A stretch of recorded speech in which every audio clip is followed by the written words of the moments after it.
than Parliament.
There we go. Now the sound should be working. All right, good, good, good.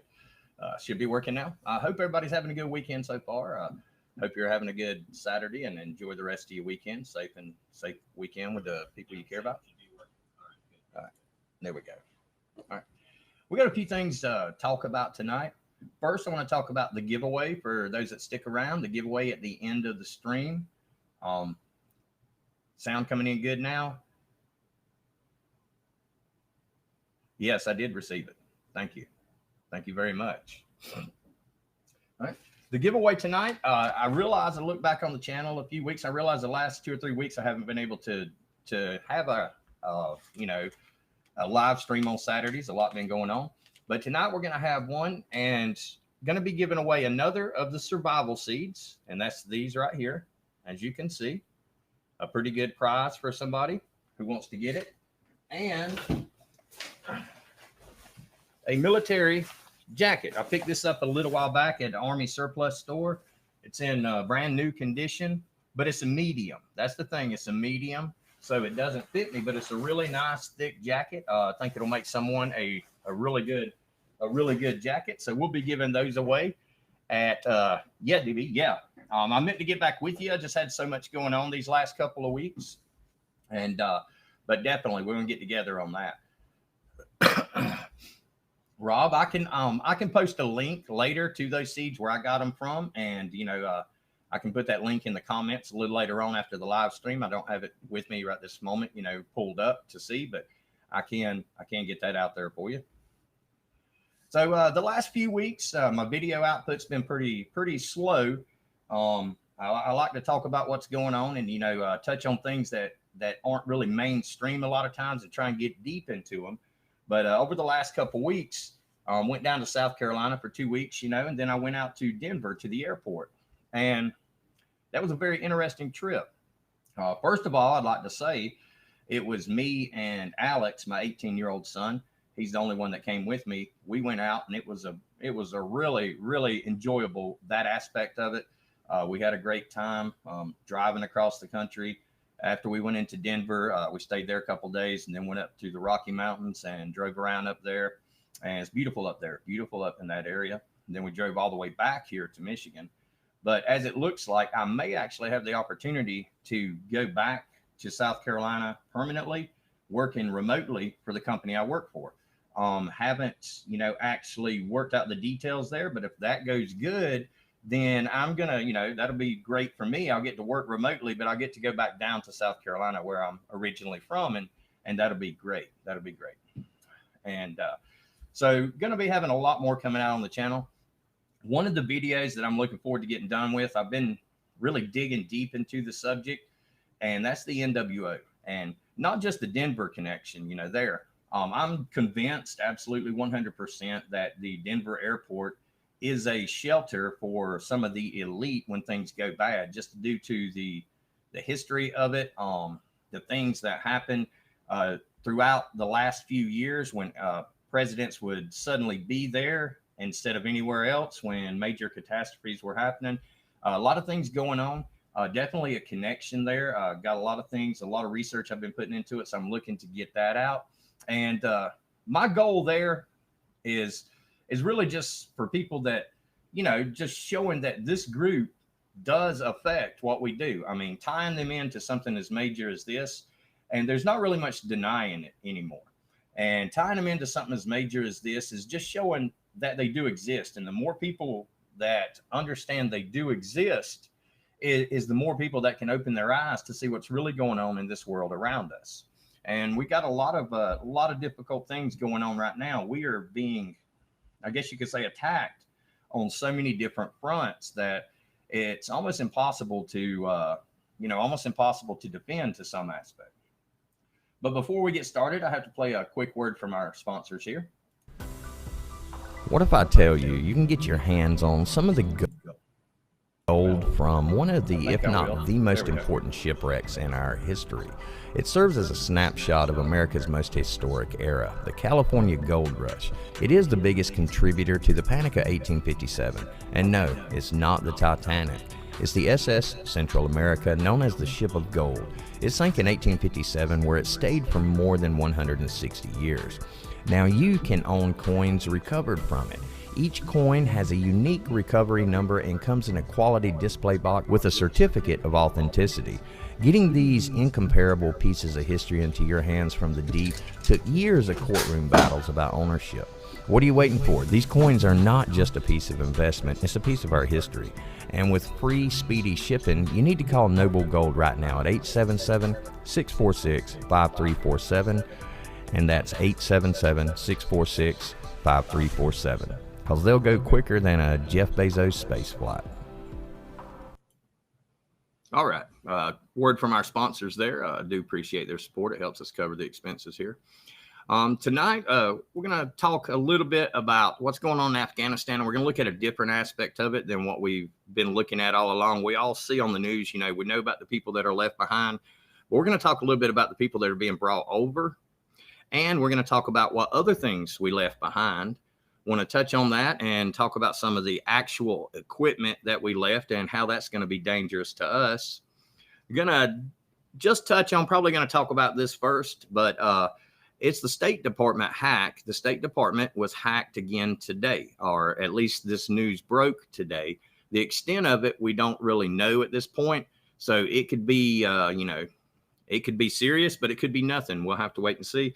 And then we're going to talk about the ammo ban that is in the title there. And what this is a ban on imported ammo.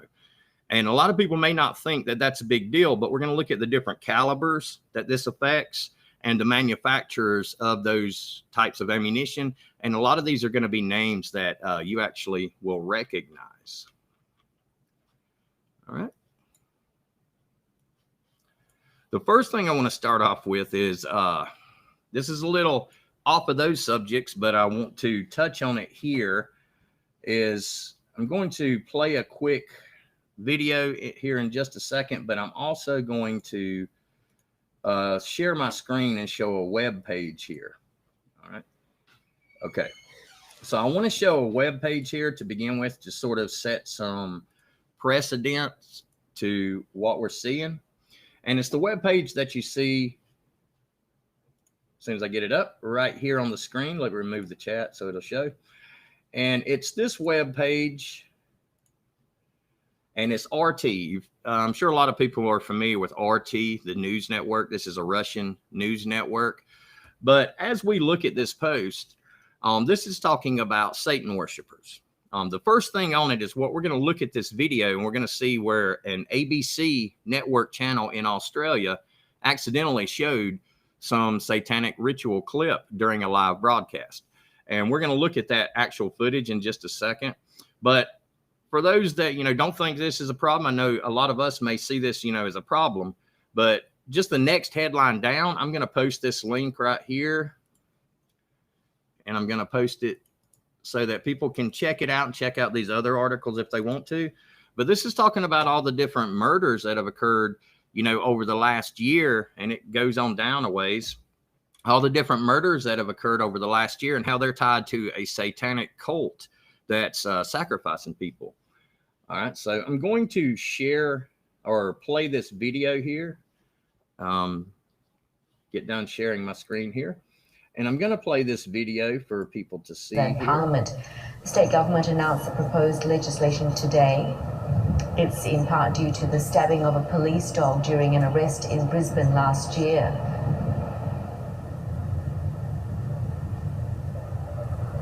Notice how it's starting to mess up technically right there. And then suddenly, boom, right there on TV. So what was that? You could tell from it when they went to that clip, there was definitely some technical difficulties because we didn't see any audio, and then it cuts to this immediately. And this was what was broadcast live. It's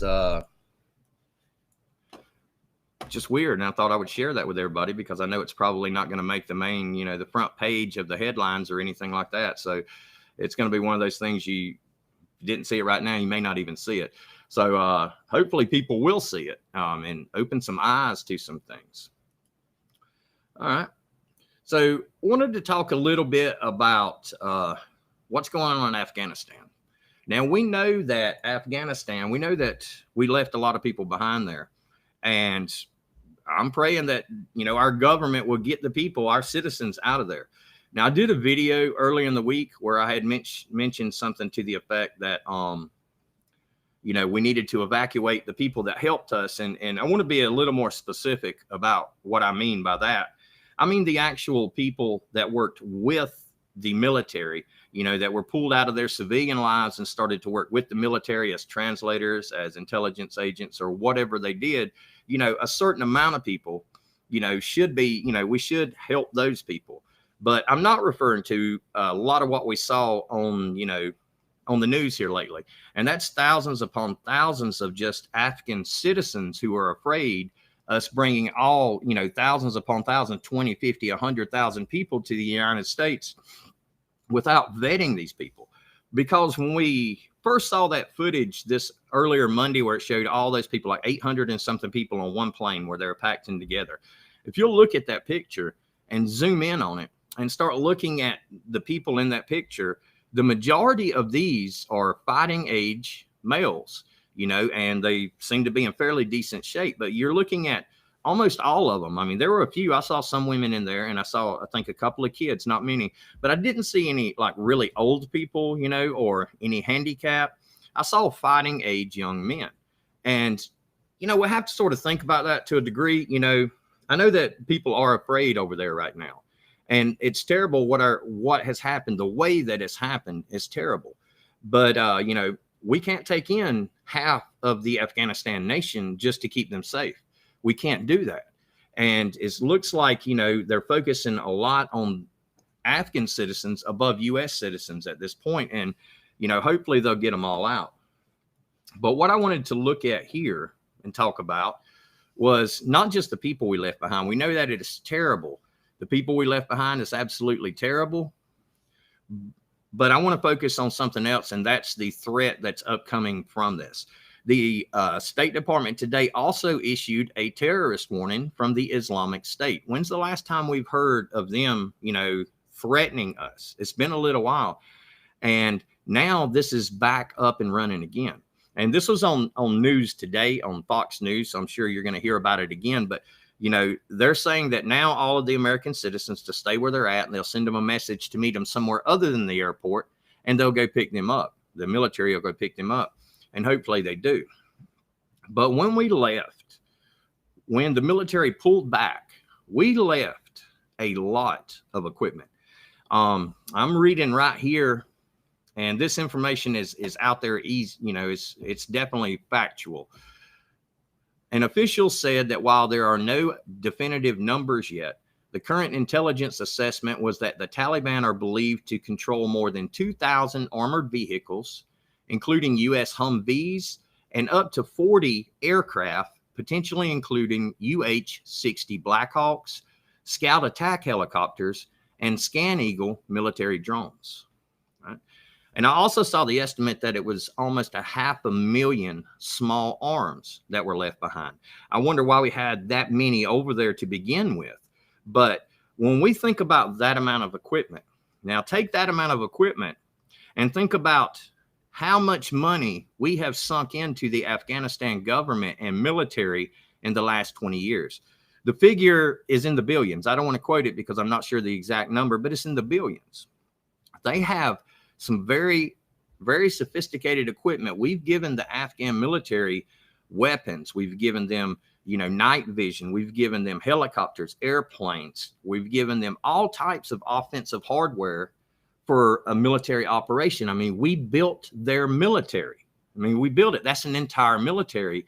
Now that military has surrendered, and the Taliban doesn't have just what we left behind there. They've now got what the Afghan military had and readily gave up.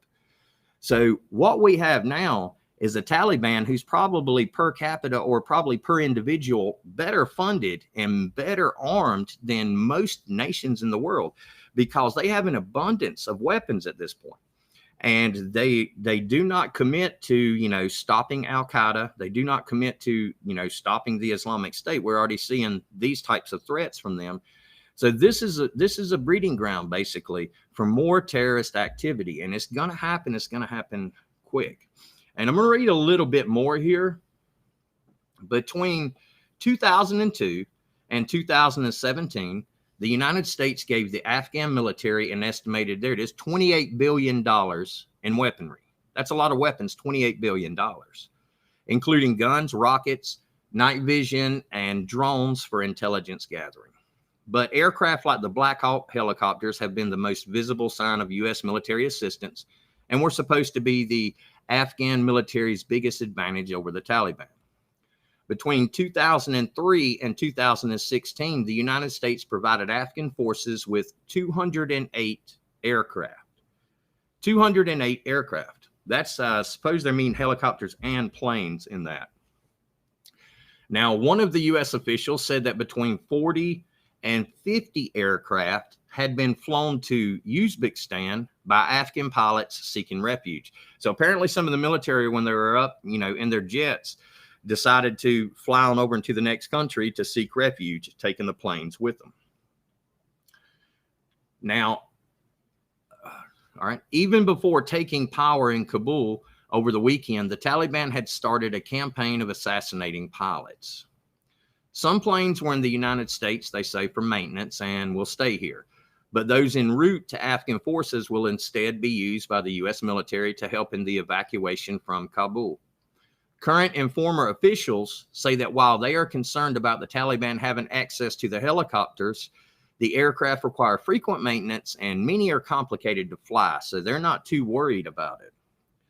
So the State Department is not worried about leaving these behind because they say, well, they require maintenance and, they're too hard to fly. Nobody's going to be able to fly them. Well, they'll figure out how to fly them. We just funded the Taliban.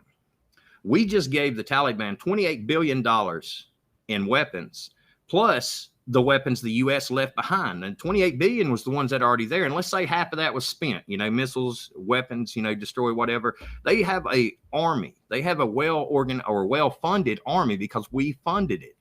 And it got left. All of that got left to the Taliban. So what we're looking at is, yes, they're definitely going to take that country and hold it for a long time.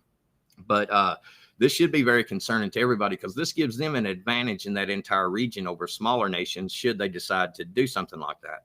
Now, they probably won't. I think they're going to stick right where they're at, but they're going to allow terrorists to come in and they're going to even be sharing or selling. That's the most concerning thing is if they do stay in Afghanistan, they might start selling this equipment to terrorists. What are we going to do with terrorists that have Black Hawks? How are we going to stop those? You're not going to stop them.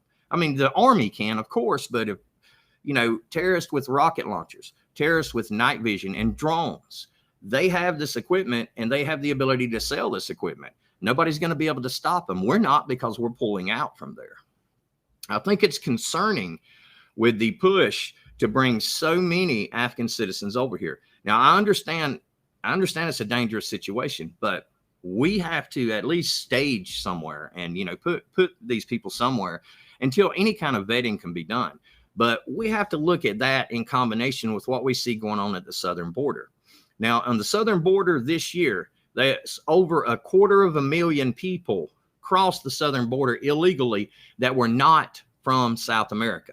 These people were from European, African, and Asian nations. So they were from, the other parts of the world. They weren't from North America or South America.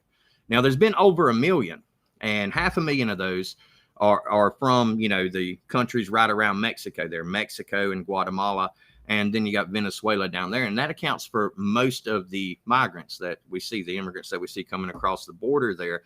But with that number, 250,000 that have crossed illegally from other areas of the world, then even the police officers down there, if you watch the interviews, they're talking about how they're concerned that a lot of these people are very likely terrorists that are crossing into the country very easily right now. They're just walking across and then we're giving them money.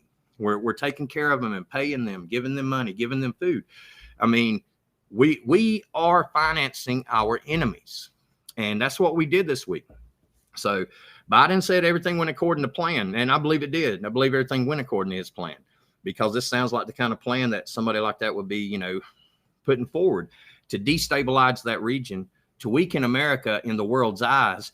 And now it allows them to take the focus off a terrorist overseas because they're going to be looking within the United States for terrorists at this point.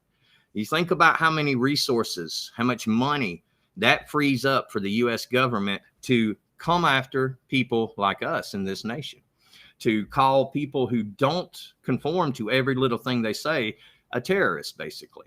Now we're going to see these resources being pulled internally towards America's own citizens while we allow. It's going to be 2 million by the end of this year, 2 million immigrants across, illegal immigrants across the southern border. We're allowing that, but yet the government's going to turn its resources on our own people right here. So it's, it's really, really getting crazy. And, it's really concerning because we've seen, a lot. If we look at the big picture of things, and look at all the different things we've got facing our nation right now. I mean, we have so many problems internally. Now we've just failed on the world stage.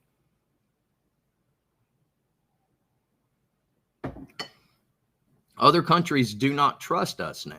because not only do we, just pull out suddenly. I mean, they left one of the major air bases over there. They left it in the middle of the night and cut the power behind them, leaving behind tons of equipment. And a lot of the people there didn't even know they were pulling out until that night. So we're seeing so much. We're seeing our economy take a downturn. And while the economy is taking a downturn, inflation is through the roof. I mean, inflation is so bad right now, it's almost on a weekly basis that we see this. And when you couple the inflation with supply chain issues that, affect the entire nation, it's getting to be a very difficult time. It's getting to be an extremely difficult time. Now, I want to talk a little bit about the ammo ban, or the ban on importing ammo that the ATF is putting into place. And I'm going to read off some of the brands and some of the calibers here. Now, basically, it's a form of sanctions against Russia, that they're going to ban the import of certain firearms, certain types of ammunition. And the ones that we look at here are the ones that are going to fall into that category. Like the AK-47 platform, but those are not the only weapons that are manufactured in Russia. And the AK-47 is manufactured throughout the world as it is. But think about how much ammo is right now. I mean, I go into stores, because I'm up in Michigan right now. I go in the store and you're still limited to one box. You're still paying almost $50 a box. And it's in very short supply and in very high demand. Well, when you take all of these brands off the market, then that's going to make it more expensive and an even higher demand with less of a supply.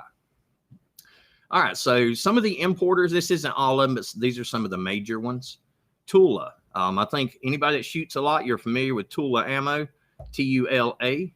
Wolf ammo. Wolf, we're familiar with that. They make a lot of the steel case stuff. Barnaul, Century, and Red Army Standard. And these are some of the major manufacturers that this is going to be stopped. The types of ammo that will be affected by this are 223, 5.56, and Wolf, Tula, Century, Red Army Standard. They all make the 223, 5.56, and I think anybody that shoots a lot with your AR, you probably you probably run across this ammo and probably shot it. I've shot many of it myself. Then, of course, the 7.62 by 39, the standard AK round for the AK 7.62 platform. It's going to be banned. Basically, won't be able to import it. 7.62 by 51, or what we know commonly as 308. This is going to affect the availability of that ammunition. And we already said 5.56. So these are some very popular calibers, and 9mm was in there also. I'm missing it in my notes here somewhere. But 9mm is also produced in the Soviet Union and shipped over here. Now, I realize that we do have a lot of, other manufacturers that make those same calibers. So it's not like there's going to be none available. But this ban takes effect in 3.5 weeks. So in 3.5 weeks, there'll be no more ammo coming from there.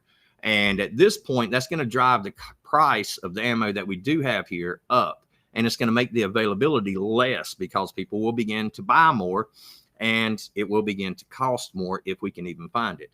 I mean, years ago, it was pretty cheap to shoot, but now you go to the shooting range and you spend about 200 to 300 rounds, and you're going to spend about $200 to $300 most likely.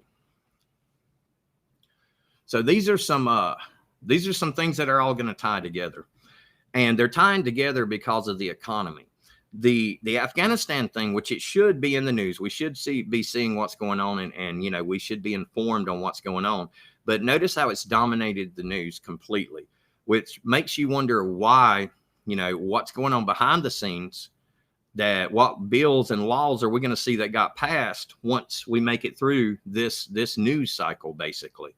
Because every time something big happens, and it seems like as soon as it's over and the news is getting back to other subjects, then we learn about all this other stuff that had happened during that time frame. And that's why it's important to, just to keep our eyes open and make sure that we get as much information as we can.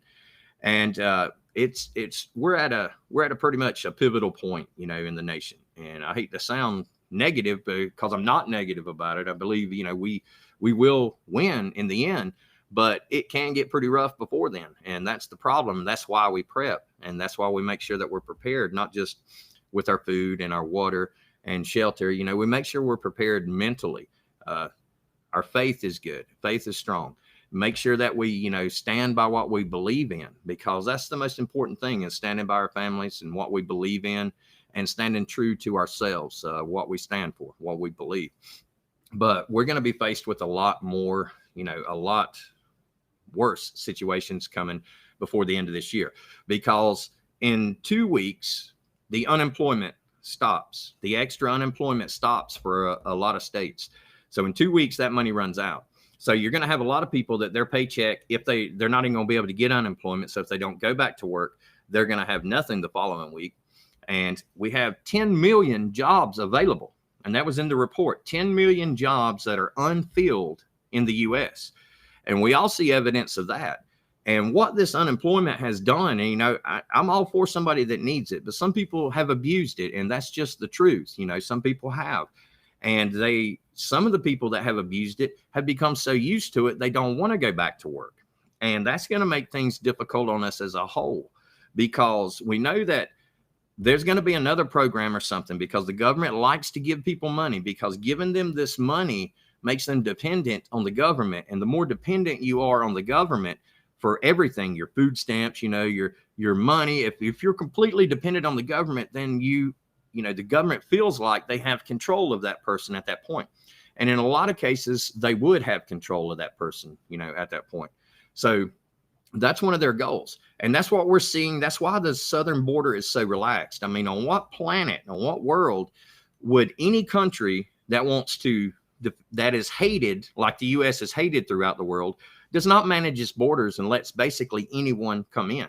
I mean, that's a recipe for disaster, because we're letting terrorists in. I absolutely guarantee there's been terrorists among these people this year. There's been over 1 million so far.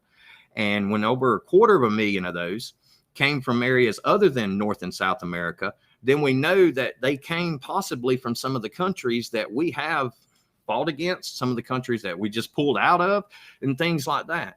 So they're trying to stack the deck is what they're doing. They're believing that all the people that they just let in are automatically going to vote Democrat. And, you know, maybe they will. I guess we'll see, you know, pretty soon. But that's their goal. And we're in a tight spot. We're seeing that increase so much. Our dollar means less now. We can't buy as much as we could last week. And next week, we won't be able to buy as much as we did this week. Food is becoming, I don't want to say hard to get, but I buy groceries once a week. And once a week, when I go into the grocery store, I'm seeing shortages of things that I've never really seen shortages of before. And a lot of meat here lately. Now, they were stocked up last time, but the times before that, it's like when they do run out of something, it's very difficult to get. And a lot of that is some backups in the supply chain. Now, when we factor that in and we look at the fact that the State Department was already cyber attacked today, we've got so much going on, we don't know which way to look. The only way we can look is up. And that's what we got to do, because we can't stop a cyber attack and we can't stop the NWO, but we can, you know, react when the time is right, and we can fight back when the time is right. But right now, we're at a pretty difficult stage, and it's the stage that I believe everything is being implemented, and we're going to see a takeover before very long. And I know that might sound crazy, but I just think that that's coming, because there's too many things that point in that direction. Too many things in that direction. All right. Well, I just wanted to talk a little bit tonight about those two, and mainly just to let everybody know that I was back too, because I'd been on, 2 weeks down in Carolina, and then a week across the nation there. So I really hadn't had a chance to interact with anybody, and just wanted to get on tonight and, talk a little bit and look at some of the things that we're facing. And we are facing some pretty crazy things, but we'll make it through. And that's the thing that matters. We'll make it through, but we got to be prepared, and we got to keep prepping. All right. So we're going to go ahead and do the giveaways tonight. I know it's a little short live stream, but we're going to go ahead and do the giveaways and talk a little bit more after that. And y'all know how we do the giveaways here. The first one will be the bag of seeds, the bag of long-term seeds. I forget how many it says, 32 varieties in here. So there's a lot of different seeds in here. And I'm not very good at growing things, but maybe you are, and they'll help you out a lot more. I've got more anyway. All right, so I'm going to pick a number between 1 and 100. And as soon as I type in go, then the first person to guess that number will get the bag of seeds, and then the army jacket will be next. So after I type in go, and there we go.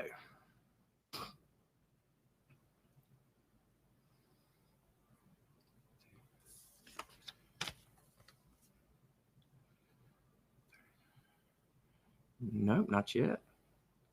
Oh, somebody was really, really close.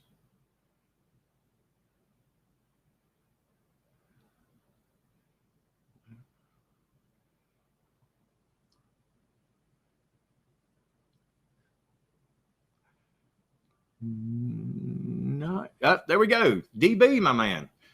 DB, 47 is the number. DB.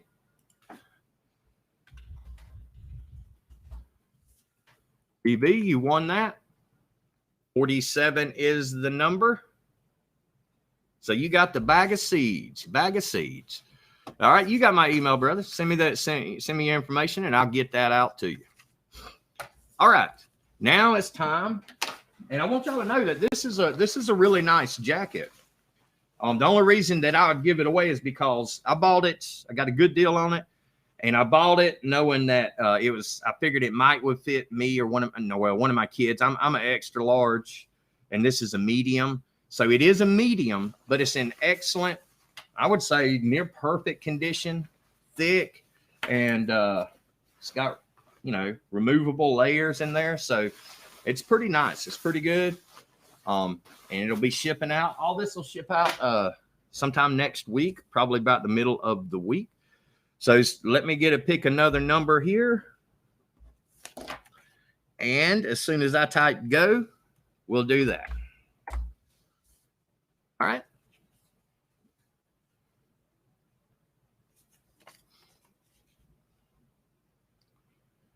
Nope. Nope. Nope. No. JS Badger. JS Badger 14. Number 14. JS Badger.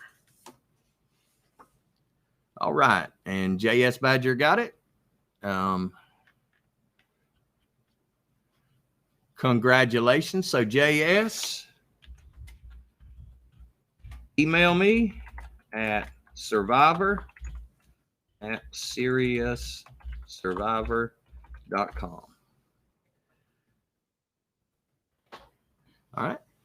Email me at survivor@SeriousSurvivor.com, and I'll get that out to you this week. And I hope you enjoy it. I hope y'all enjoy it. And we'll be back doing the Saturday night live streams every Saturday now also, and maybe some through the week. We got a lot of interesting things I want to get deeper into this week. And the NWO is one of the things that I really want to get out. And, when I'm going to the Denver International Airport, and the official designation, a lot of people will call it DIA. And that's what most people call it. The official designation is DEN. And up there, it really is different. They were doing major construction up there. And, well, I call it major, very expensive according to the budgets that I read in the hundreds of millions of dollars. Tried to take some pictures behind the construction, and the TSA made me stop. They wouldn't allow me to do it. But I did get a lot of good pictures. And I'll tell you, the video is going to be really interesting because there's no doubt the NWO has a connection there. There's a placard above the time capsule that's put in there. They put a time capsule in there. And on this placard, we know that it talks about, it has a Masonic symbol, the Freemason symbol on it, and it has a lot of other things that I'm going in depth on. But one thing that I just wanted to touch on is it does say on there that it was commissioned by the New World Aviation Commission. All right. And over the years, you know, a lot of people say, well, New World, you know, Aviation Commission, and some people say that could mean the New World Order, could be a play on it. And it's just interesting because as I researched the chairman of that committee, because you can't find anything on the New World Airport Commission. It's really hard to get actual information unless you go to the Denver Library and look at the old archives of the news articles, and you have to do that. But the commissioner, I'll call him Mr. A because I don't want to butcher his name, Ansberger or something like that, Ambuker. I have to look back at it. But Mr. A, his wife was appointed an ambassador for a nation by Bill Clinton. And we think about the Clintons, they're tied right into the NWO and sort of the ones that commissioned this airport. His wife was appointed shortly after that commission as an ambassador for the Bill Clinton administration, an official ambassador.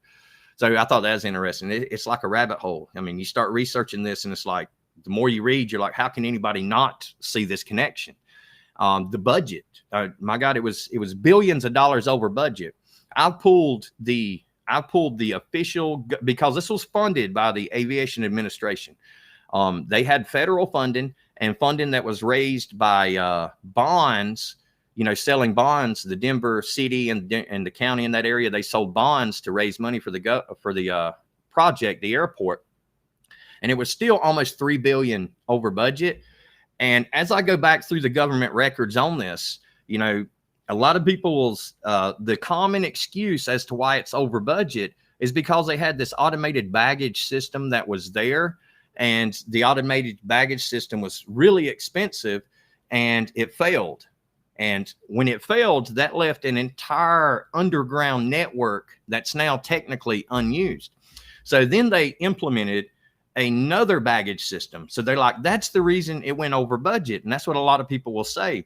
But the thing is, when you look at the official documents, that baggage system, the one that failed, that never worked right, and the new baggage system that they put in there, and I have the documents to show this, cost only $185 million.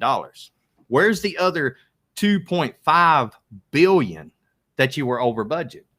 Why did it take more construction crews constantly firing contractors after one small part was complete? They would fire contractors and move on to another contractor. And they use more contracting companies to build that airport than they have any other airport in the world. So yeah, there's a lot going on there, and it's going on underneath that airport. All right. Well, that video, I'm really digging deep because I want to have everything in order. Yeah. Only 185 million. That doesn't, you know, that comes nowhere close to covering that deficit. And in that video, I also will post links to all of the documents, the government documents showing the budgets, what was spent on what, all that stuff. And I've added these numbers up. I've added these up. They don't add up, plain and simple. There's no way you could do it. No way you can add up the numbers that were reported to the government and by the government and make them match the amount that was actually spent. It doesn't work.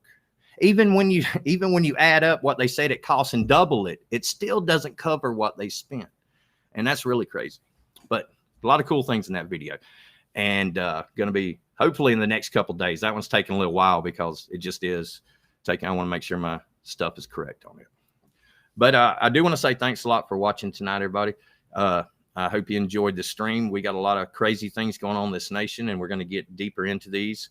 And we're going to look at everything we can do to prepare. And we're going to look at, you know, a lot of different things. We definitely got some people working against us right now, and that's the problem. And that's why we got to stand together, and we got to stand as a community, you know, and we got to stand together, and we got to be ready. So thanks a lot for watching, everybody. I hope y'all have a great weekend. Hope you have a great weekend. And God bless everybody out there. For now, Serious Survivor